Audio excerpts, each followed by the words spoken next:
I entered a small, rickety building off Tulsa Drive. "Welcome to TB Halstead. What can I get you?" "I'd like to order the last wing, please," I said amicably.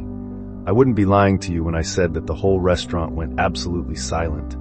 A whole restaurant Friday night, and you could hear a pin drop. "Sir, are you sure you want to order that?" the waitress asked in a whisper. "I've heard rumors, of course. Rumors about how spicy it is, how it will make you hallucinate, all kinds of things. I've never been one to trust rumors, and I don't intend to start now."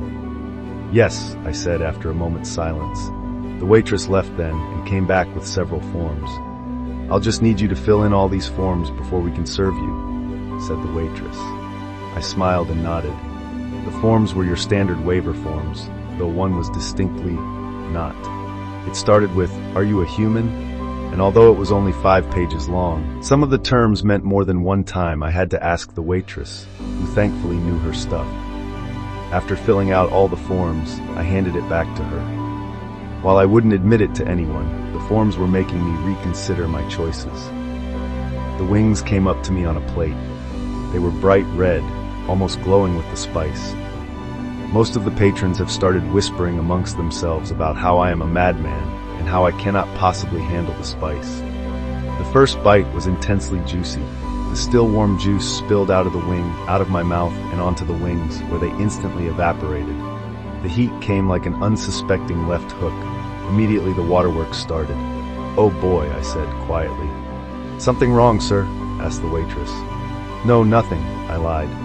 "If you need anything, I'll be there in a snap," smiled the waitress before she departed, leaving me to face the wings. Alone. Usually when people eat spicy food, it sends signals to the pain receptors, which sends to the brain.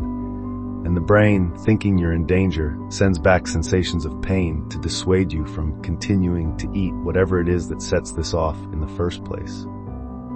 After 3 or 4 wings, sweat was pouring down my face, and every sliver of skin that was in contact with the sauce was tingling, not unlike static on your skin. I would have gotten milk or something, anything, to tame the spice, but that would be a forfeit, and I never backed down from a challenge. About 2/3 of my way through the plate, the fire pits have opened. Twice I put my half-eaten wing down to wipe away my sweat. Thankfully, they have napkins at the ready, but they really came and never stopped coming. By this point, my whole body felt like it was on fire, yet my hands and feet felt ice cold, as if the heat had retreated, besieged by ice. I stared at the plate, willing myself to continue on, despite the nauseous feeling. The feeling subsided soon enough, but I knew I had to be quick if I want any chances of finishing the plate. I locked eyes with the last wing on the plate. Looking at the tiny wing on the now comically large plate, I could not help but grin. I am almost at the finish line. I picked up the wing and ate it. Its bone now joined its brethren of fallen wings.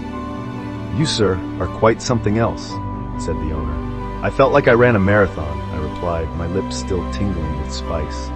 "Don't worry, it'll cool off in a few hours," the owner nodded. I smiled weakly at him. "You got milk or anything?" "Yeah, let me get you some. But first, a photo, if you will." I was too tired by this point, so I just nodded. The owner snapped his fingers, and the waitress from earlier took out an old Casio camera. "Smile," said the owner. The camera flashed, and everyone clapped.